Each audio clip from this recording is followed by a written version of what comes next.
기도드리겠습니다. 만군의 여호와 전능하신 하나님, 고맙고 감사합니다.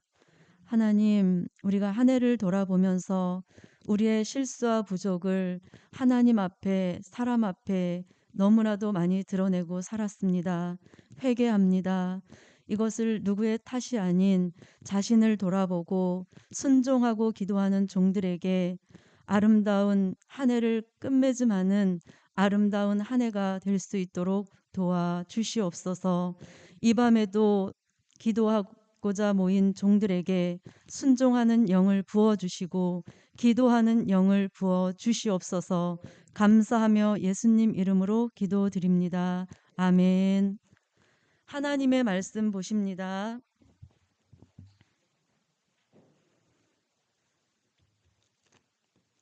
마태복음 21장 43절입니다.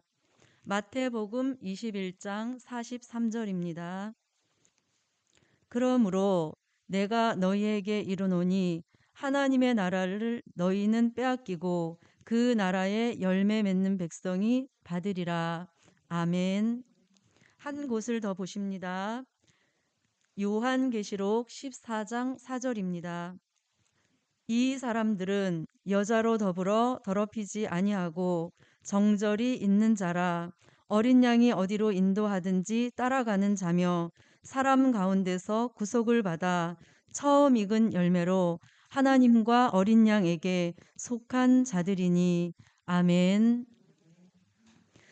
오늘 두 곳의 말씀에 근거해서 하나님의 말씀의 제목은 열매 맺는 축복입니다. 열매 맺는 축복. 열매는 곡식이나 과일로 맺어지는 육적인 열매가 있고 우리 자신이 하나님 앞에 드려지는 영적인 열매가 있습니다. 마태복음 3장 12절과 마태복음 7장 16절로 17절을 보면 우리가 왜 영적인 열매를 꼭 맺어야 하는지를 알 수 있습니다.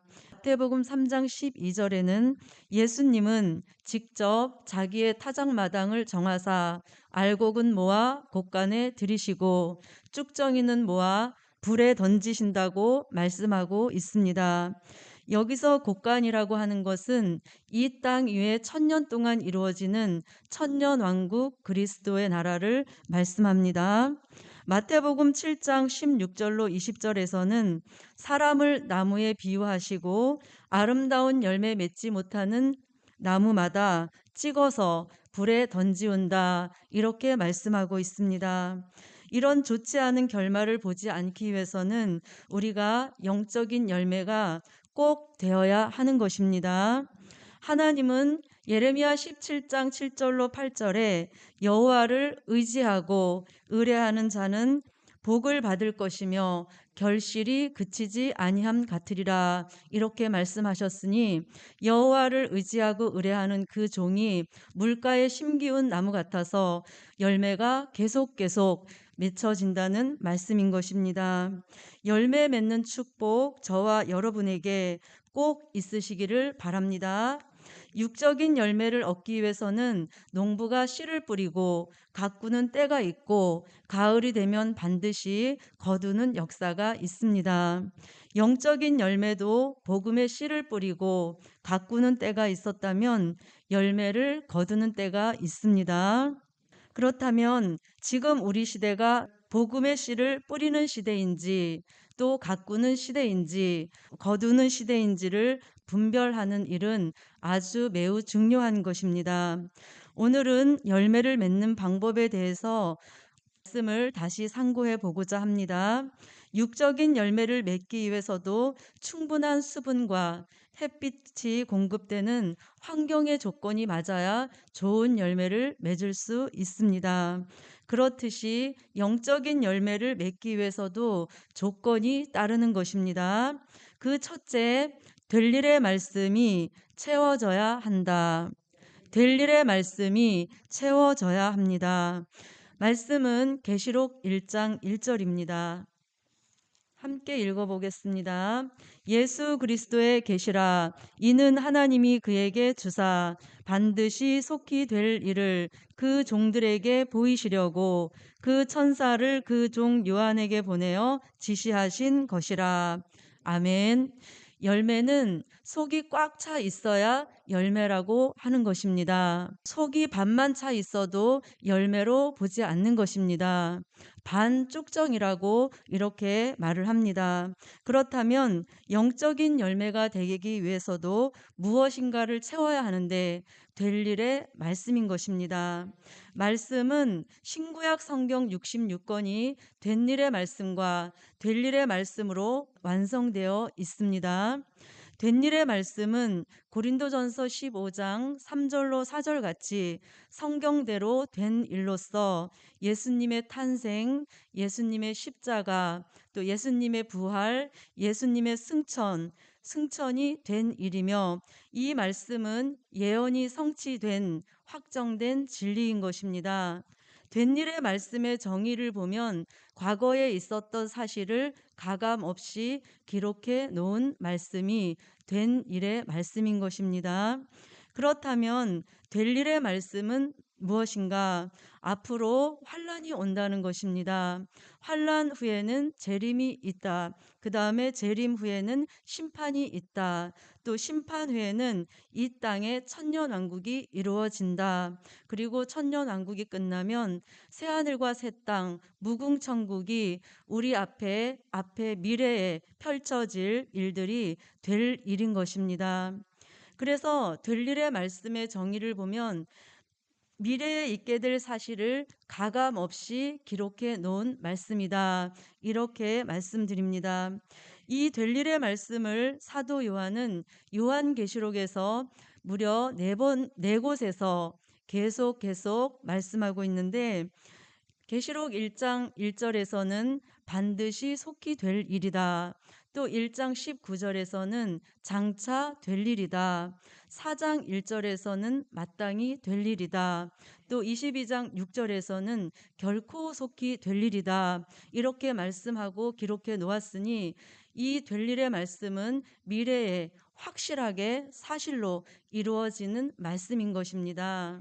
그래서 된 일의 말씀은 예언이 성취된 말씀으로 망고불변의 진리로 우리가 믿고 가는 진리지만 우리에게 열매가 되도록 우리 속에서 운동해 주지는 않는다는 것입니다. 그러나 될 일의 말씀은 아직 성취되지 않은 말씀이기에 우리 속에 들어와 채워지면 열매가 되도록 운동해 주시는 역사가 있습니다. 열매는 예수 그리스도의 형상을 이룬 사람을 열매라고 합니다. 그래서 예수님 되시는 말씀을 우리 속에 담을 때 열매가 될 수 있습니다. 지금 마지막 시대는 하나님이 열매를 필요로 하는 시대입니다. 그러므로 우리 오늘도 될 일의 말씀을 채워가는 저와 여러분 열매되는 축복 함께 받으시기를 바랍니다. 계시록 10장 8절로 10절에서는 말씀을 채우는 방법을 말씀하고 있는데 작은 책, 즉 요한계시록을 꿀같이 달게 먹으라 이렇게 말씀합니다. 우리가 다 아시다시피 먹는 방법은 아멘인 것입니다. 그래서 그 말씀을 어떻게 채워야 한다는 것은 에스겔서 3장 1절로 3절에서 말씀하고 있으니 두루마리를 뇌 배에다 창자에다 채우라 이렇게 말씀하고 있습니다. 이렇게 자신 속의 말씀을 가득 채우면 히브리서 4장 12절로 14절 같이 말씀은 살아있고 운동력이 있어서 아담 닮은 우리를 예수님 닮게 만들어가는 역사인 것입니다.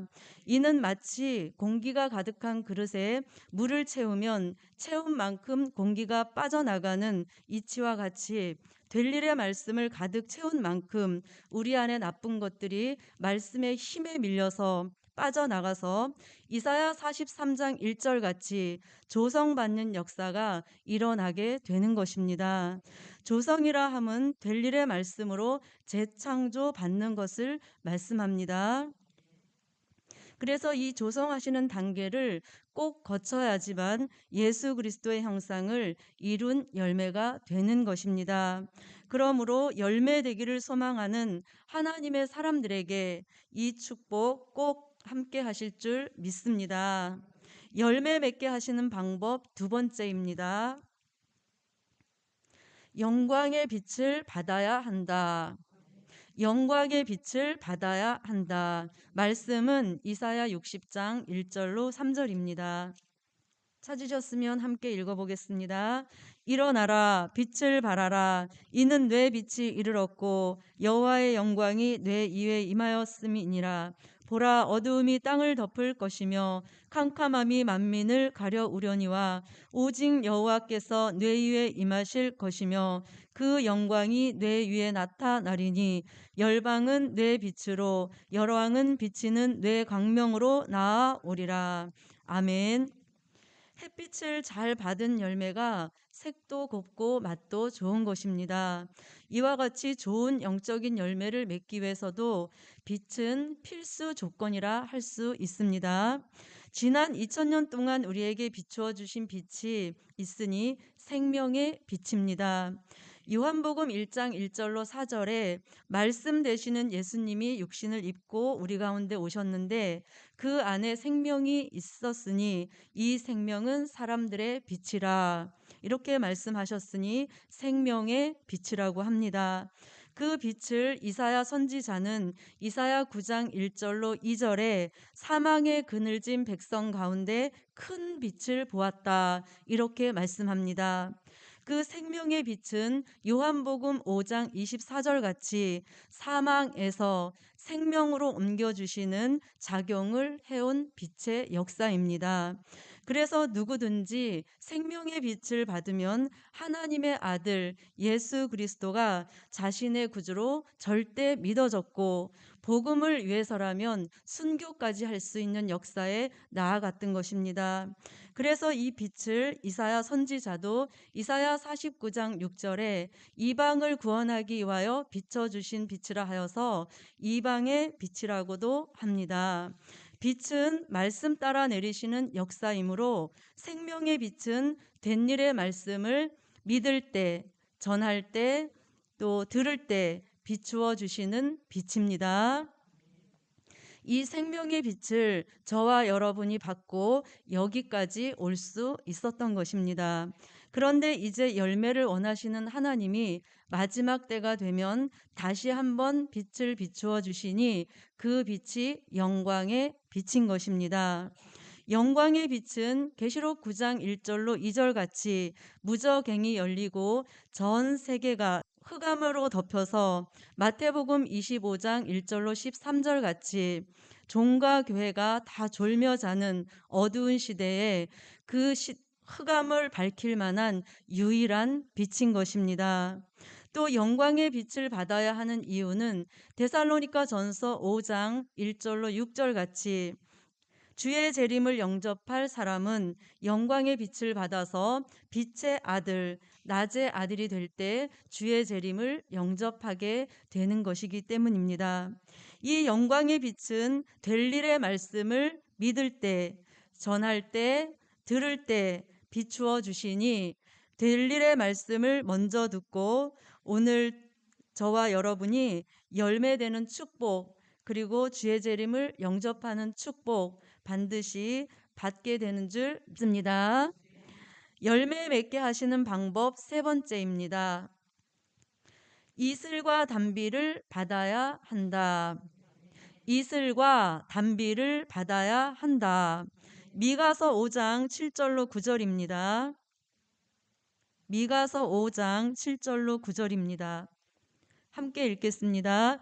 야곱의 남은 자는 많은 백성 중에 있으리니 그들은 여호와에게로서 내리는 이슬 같고 풀 위에 내리는 단비 같아서 사람을 기다리지 아니하며 인생을 기다리지 아니할 것이며 야곱의 남은 자는 열국 중과 여러 백성 중에 있으리니 그들은 수풀의 짐승 중에 사자 같고 양떼 중에 젊은 사자 같아서 만일 지나간즉 밟고 찢으리니 능히 구원할 자가 없을 것이라.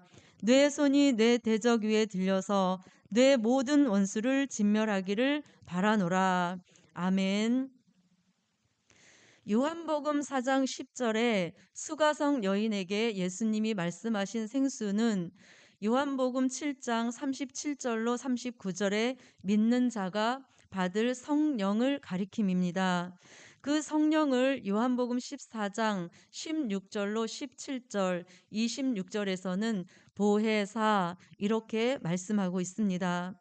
그렇게 지난 2000년 동안 주신 생수 은혜는 예수님이 자신의 구주로 믿어지게 한 은혜 역사인 것입니다. 이제 하나님이 열매를 요구하시는 이 시대에는 열매되게 하시는 은혜가 있다는 것입니다. 그것을 오늘 미가 선지자는 이슬과 담비라고 합니다. 이 이슬의 은혜는 창세기 27장에 이삭으로부터 야곱이 받은 은혜 축복입니다. 또 사사기 6장에 기드온이 받았던 축복인 것입니다.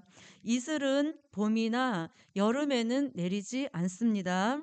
이슬은 가을에 밤이 모르는 사이에 가만히 내려주는 은혜 역사입니다. 가을 중에서도 쾌청한 날씨에 또 곡식이 여물어 갈 때 내리시는 역사인 것입니다. 이슬이 내림으로 곡식이 연그러가는 역사입니다. 그러므로 가을에 열매 맺게 주시는 은혜가 이슬 같은 은혜요, 담비 같은 은혜입니다. 그래서 될 일의 말씀을 전할 때 이슬과 담비 같은 은혜를 주셔서 열매가 되게 하십니다. 열매를 맺으려면 마지막 네 번째, 금기름을 받아야 한다. 금기름을 받아야 한다. 스가랴 4장 12절로 14절입니다. 스가랴서 4장 12절로 14절입니다. 함께 읽어보겠습니다.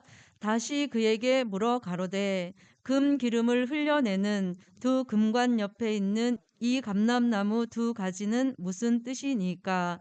그가 내게 대답하여 가로되 내가 이것이 무엇인지 알지 못하느냐? 대답하되 내 주여 알지 못하나이다. 가로되 이는 기름 발리온 자 둘이니 온 세상의 주 앞에 모셔 섰는 자니라 하더라. 아멘. 금기름을 참 감람나무 진액이라고 합니다. 참 감람나무 진액은 1차 진액 예수 보혈의 능력, 그리고 2차 진액으로는 금기름이라고 합니다. 로마서 11장 17절에 바울은 돌 감람나무와 참 감람나무 이 두 가지 이야기를 합니다. 여기서 돌 감람나무는 이방을 가리킴이고 참 감람나무는 예수님을 가리키는 것입니다. 그런데 원가지, 즉 육적 이스라엘 원가지를 꺾어 두었다는 것입니다. 꺾어 두었다는 것은 뿌리로부터 진액을 더 이상 공급하지 못하는 그러한 상태가 되는 것을 말씀합니다. 그래서 원가지로 비유된 이스라엘 백성들은 지금도 예수님을 믿지 않고 메시아를 기다리고 있는 것입니다. 그렇게 원가지인 육적 이스라엘을 꺾어두시고 하나님이 하신 일이 있으신데 돌 감람나무인 이방을 참 감람나무 되시는 예수님 본인에게 접붙임을 하여서 접붙임이 성공하면 참 감람나무 되시는 예수님의 뿌리, 즉 뿌리는 말씀입니다. 그 뿌리로부터 진액이 올라와서 돌 감람나무에 공급이 되면 순이 나고 잎이 나는 역사가 있었던 것입니다. 그래서 새순이 난다는 것은 이방인 돌 감람나무가 예수님 되시는 참 감람나무에 접붙임이 잘 되었다는 증거인 것입니다. 그래서 그 증거로 나타나는 역사가 무엇이었습니까? 예수님이 하나님의 아들로 자신의 구주로 믿어지는 역사였습니다. 이 역사가 1차 감람나무 진액 예수 보혈의 능력입니다. 이 보혈의 능력으로 우리가 쓸모없는 돌 감람나무 이방에서 참 감람나무 되시는 예수님께 접붙임을 받아서 쓸모 있는 하나님의 사람으로 지금 살아가고 있는 줄 믿습니다. 그렇다면 2000년 동안 순을 내고 잎을 내는 1차 진액, 예수 보혈의 능력을 주신 역사라면 이제는 열매를 맺게 하시려고 또 한 번 진액을 올리시는데 그것이 2차 진액, 금 기름입니다. 여기서 우리가 중요한 것은 1차 진액도 예수님으로부터 올라옵니다. 2차 진액도 예수님으로부터 공급을 받는다는 사실입니다. 그러므로 참 감람나무 되시는 예수님으로부터 2차 진액, 금 기름을 받아서 예수 그리스도의 형상을 이룬 열매, 하나님의 입맞은 종이 되는 열매, 주의 재림을 영접할 변화체가 되는 열매가 되어야 하겠습니다. 하나님은 우리를 열매되게 하시려고 진액을 공급받는 그 통로가 오늘 말씀과 진리를 깨닫게 하시는 줄 믿습니다. 그래서 오늘 첫 번째, 될 일의 말씀을 채워야 한다. 열매가 되기 위해서는 두 번째, 영광의 빛을 받아야 한다. 세 번째는 이슬과 단비를 받아야 한다. 네 번째는 금기름을 받아야 합니다. 이 네 가지 조건을 잘 갖추을 때 열매가 되는 것입니다. 열매가 맺는 만큼 떨어지지 않는 일도 매우 중요합니다. 오늘 말씀의 결론입니다. 열매된 종이 하나님의 나라를 유업으로 받는다. 열매된 종이 하나님의 나라를 유업으로 받는다. 아멘. 기도드립니다. 만군의 여호와 전능하신 하나님, 감사합니다. 하나님, 저희들에게 최상의 말씀, 될 일의 말씀과 진리를 통하여서 열매되어 가게 하시는 역사, 꼭 아름다운 열매가 되도록 도와주시고 축복하여 주시옵소서. 하나님, 오늘 결론의 축복을 꼭 주실 줄 믿사오며 예수님 이름으로 감사하며 기도드립니다. 아멘. 하늘에 계신 우리 아버지여, 이름이 거룩히 여김을 받으시오며 나라에 임하옵시며 뜻이 하늘에서 이루어진 것 같이 땅에서도 이루어지이다. 오늘날 우리에게 일용할 양식을 주옵시고 우리가 우리에게 죄 지은 자를 사하여 준 것 같이 우리의 죄를 사하여 주옵시고 우리를 시험에 들게 하지 마옵시고 다만 악에서 구하옵소서. 나라와 권세와 영광이 아버지께 영원히 있사옵나이다. 아멘. 기도하는 종에게 기도하는 영을 부어달라고 여호와 삼창하시고 기도하십니다. 여호와여, 여호와여, 여호와여. 하나님 감사합니다.